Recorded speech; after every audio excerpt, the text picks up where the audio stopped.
जय हिंद दोस्तों। आज हम चर्चा करेंगे समुद्रयान के बारे में। अभी तक आप लोगों ने सुना होगा चंद्रयान 3 के बारे में, जिसकी सफल लैंडिंग हो चुकी है और उसने चंद्रमा के बारे में बहुत सारी जानकारियाँ दी हैं। उसके बाद आप लोगों ने सुना होगा आदित्य L1 के बारे में, ठीक, जो जाके सूर्य के L1 पॉइंट तक गया है और सूर्य के बारे में आगे चल के बहुत सारी जानकारी हमको देगा। लेकिन आज हम चर्चा करेंगे समुद्रयान के बारे में। बहुत लोगों ने सुना होगा और जो नहीं सुना है मैं उसके लिए आज बता दूं समुद्रयान क्या है, इसके क्या महत्व है, उद्देश्य है, इसके बारे में आज हम देखेंगे। समुद्रयान समुद्र में 6000 मीटर नीचे क्या खोजेगा भारत, ठीक है। इसके बारे में आज हम देखते हैं समुद्रयान क्या है। ये देखिए, आज हम इस वीडियो में देखेंगे समुद्रयान मिशन क्या है, समुद्रयान के उद्देश्य क्या है, समुद्रयान काम क्या करेगा, समुद्रयान लॉन्च कब होगा और कितने और देश हैं जो समुद्रयान जैसे मिशन को लॉन्च कर चुके हैं, ठीक। चलिए हम आगे बढ़ते हैं। सबसे पहले देखते हैं क्या है मिशन समुद्रयान, ठीक है। आखिर ये समुद्रयान आप लोग सुन रहे हैं तो समुद्रयान मिशन है क्या, इसमें भारत को क्या मिलेगा, ये सब चीज़ें आज हम देखेंगे, ठीक। यह क्या है, भारत का पहला मानवीय पनडुब्बी मिशन है। कैसा है, मानवीय पनडुब्बी मिशन है जिसमें मानव लोग बैठ के जाएंगे। ऐसा पनडुब्बी जिसमें मानव लोग बैठ के जाएंगे। एक्चुअली इसको हम पनडुब्बी भी नहीं बोल सकते, क्या है, समर्सिबल है, जिसमें क्या वैज्ञानिक समुद्र की गहराई में 6000 मीटर तक जाकर विशेष उपकरणों 6000 मीटर यानी लगभग 6 किलोमीटर की गहराई तक जाएंगे समुद्र तल में। जो समुद्र की गहराई हो 6 किलोमीटर नीचे तक जाएंगे, यानी यदि हम फुट में बोले तो लगभग 20,000 फुट नीचे जाएंगे। जाकर क्या करना है, उनको विशेष उपकरणों और सेंसर के जरिए वहाँ की स्थितियों और संसाधनों पर रिसर्च करेंगे, ठीक है। वहाँ की स्थिति परिस्थिति देखेंगे, कैसी है, उबड़ है, खाबड़ है, कैसी है। उसके अलावा क्या करेंगे, वहाँ पर जो संसाधन हैं उनके बारे में खोज करेंगे। फिर क्या है, यह अभियान भारत के लिए बहुत ज़रूरी है क्योंकि इसके जरिए समुद्र के उन क्षेत्रों के बारे में जाना जा सकेगा जिसके बारे में शायद अभी तक कोई नहीं जानता, ठीक है। जो समुद्र है उसके जो सबसे नीचे तल है, समुद्र तल, ठीक है, उसके बारे में अभी हमको बहुत सारी जानकारियाँ नहीं हैं।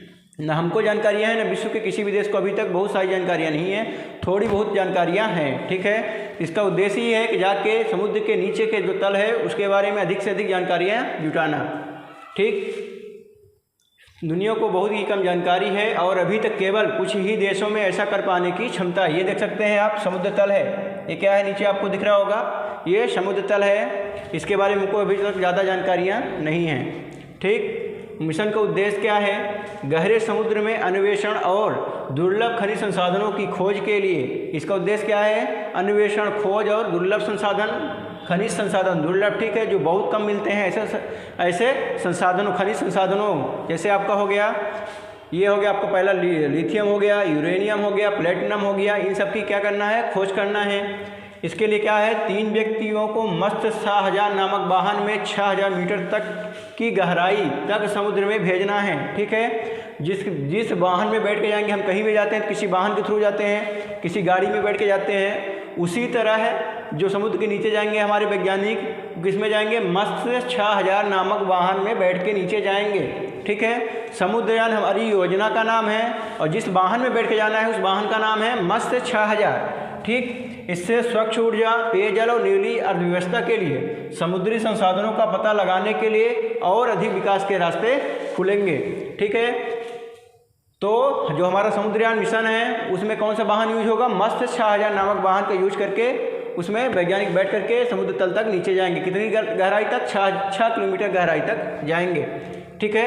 ये क्या है, काल्पनिक चित्र है, अभी तक गया नहीं है, आगे जाएंगे, ठीक। ये समुद्र तल है, ये हमारा क्या है, समुद्रयान वाहन है जो नीचे हमारे वैज्ञानिकों को लेके जाएगा, ठीक। और जो मत्स्य 6000 है, ये क्या है, जो हमारा वाहन है, इसके बारे में थोड़ा देख लेते हैं। मत्स्य 6000 जो हमारा वाहन है उसके बारे में थोड़ा देखते हैं। यहाँ पे मत्स्य 6000 वाहन को कौन तैयार किया है, विज्ञान मंत्रालय के तहत राष्ट्रीय समुद्र प्रौद्योगिकी संस्थान, जिसे शॉर्टकट में क्या बोलते हैं, NIOT, यानी national institute of ocean technology, Chennai द्वारा विकसित और डिजाइन किया गया है, ठीक है। ये इसरो की योजना नहीं है, किसकी है, NIOT की योजना है।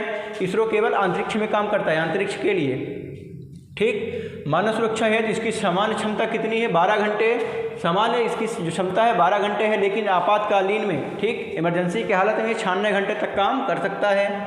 यह भारत का पहला अनोखा मानवयुक्त समुद्री मिशन है जो 6000 करोड़ रुपए के डीप ओशन मिशन का हिस्सा है। हमारी सरकार की एक क्या है योजना है जिसका नाम है डीप ओशन मिशन, 6000 करोड़ लागत की एक योजना है, ठीक है। उसी का एक हिस्सा है ये हमारा समुद्रयान मिशन, ठीक है। ये देख सकते हैं आप, ये मस्त 6000 की चित्र है, ये मस्त 6000 का चित्र आपके सामने है, ठीक।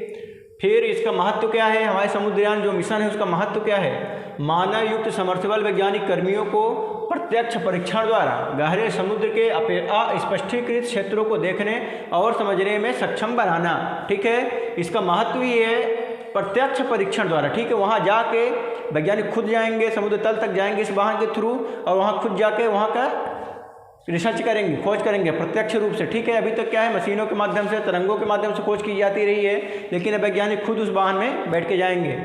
फिर यह केंद्र सरकार के न्यू इंडिया कार्यक्रम के दृष्टिकोण को भी बढ़ावा देगा, जो विकास के 10 प्रमुख आयाम निर्धारित किए गए हैं। उनमें से एक है हमारा नीली अर्थव्यवस्था यानी ब्लू इकोनॉमी, ठीक है। उनको क्या करता है, ये उजागर करता है।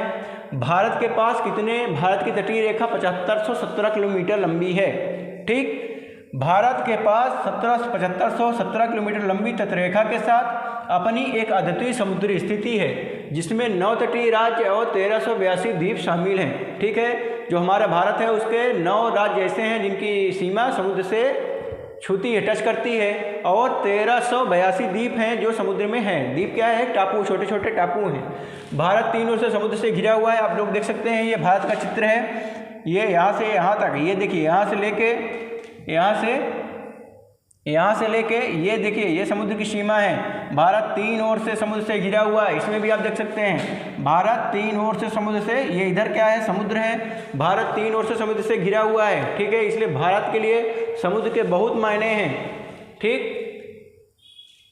देश की लगभग 30% आबादी एक प्रमुख आर्थिक कारक है। देश की लगभग 30% आबादी ही समुद्र के किनारे वास करती, समुद्र के किनारी राज्यों में वास करती है। इसलिए भारत के लिए समुद्र का बहुत ही ज़्यादा महत्व है, ठीक है। फिर हमारी ये समुद्रयान मिशन है, लॉन्च कब होगा, अभी तो लॉन्च हुआ नहीं है, ठीक है। तो इसकी डेट क्या है लॉन्च होने की, इसके बारे में आप लोगों को बता दूं। 2026 तक पूरा होने की तैयारी, यानी समुद्रयान हमारा है वो 2026 में लॉन्च होगा। अभी उसमें काम चल रहा है, उसके जो वाहन है उसका निर्माण हो रहा है, बहुत सारी चीज़ें चल रही साथ साथ, ठीक है। तो ये कब होगा, सन 2026 में, आज से 3 साल बाद इसको लॉन्च किया जाएगा।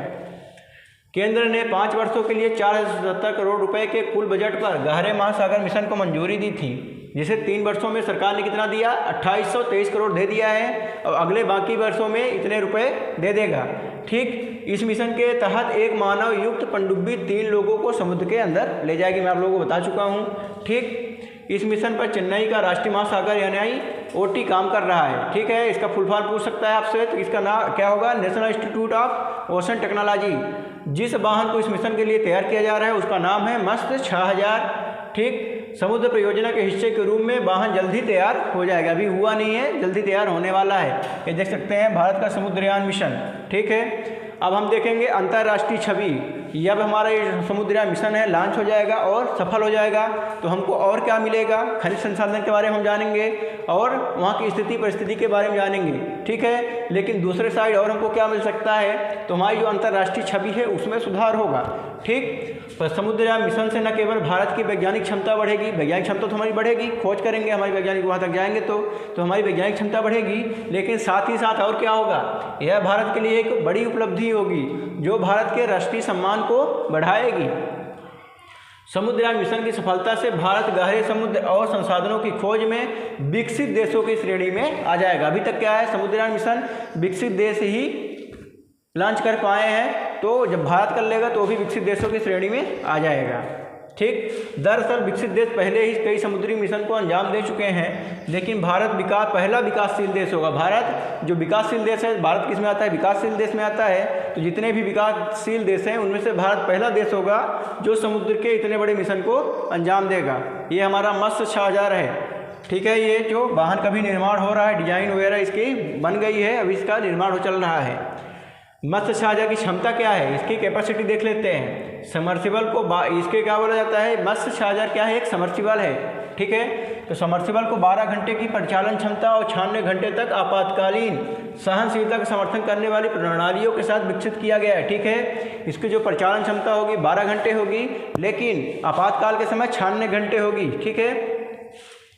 यह है समर्सिबल वाहन मत्स्य जहाज समुद्र तल पर 6 किलोमीटर की गहराई पर 72 घंटे तक, जो समुद्र के नीचे वाला तल है उसमें 72 घंटे तक रेंगने में सक्षम है। वहाँ 72 घंटे तक रह कर ये क्या कर सकता है, रिसर्च कर सकता है, ठीक है। डॉक्टर जितेंद्र सिंह ने कहा वाहन का डिजाइन पूरा हो गया, जो इसका डिजाइन है वो पूरा हो चुका है। वाहन के विभिन्न घटकों का निर्माण कार्य चल रहा है। उन्होंने कहा मानवयुक्त पनडुब्बी क्या कर निकल, कोबाल्ट, दुर्लभ पृथ्वी, मैग्नीज आदि से समृद्ध संसाधनों की खोज और सैंपल के संग्रह में गहरे समुद्र में मानव द्वारा प्रत्यक्ष अवलोकन यानी डायरेक्ट जाके देखना की सुविधा प्रदान करेगा, जिसका उपयोग विश्लेषण के लिए किया जा सकेगा, है ना। वहाँ जाके क्या करेगा, डायरेक्ट वहाँ अवलोकन करेंगे, देखेंगे, उसके अलावा वहाँ से क्या लाएंगे, सैंपल लाएंगे कुछ, ठीक है, जो आगे विश्लेषण के लिए बहुत ही महत्वपूर्ण होगा, ठीक है। तो ये हमारा क्या हो गया, समुद्रयान कब लॉन्च होगा, इसका उद्देश्य क्या है, महत्व क्या है, इससे हमारी अंतर्राष्ट्रीय छवि में क्या प्रभाव पड़ेगा, इन सब के बारे में आप लोगों को पता चल गया होगा, ठीक। तो फिर आज के लिए इतना ही दोस्तों, मिलते हैं आप लोगों से अगली क्लास में किसी एक नए कॉन्सेप्ट के साथ। तब तक के लिए जय हिंद।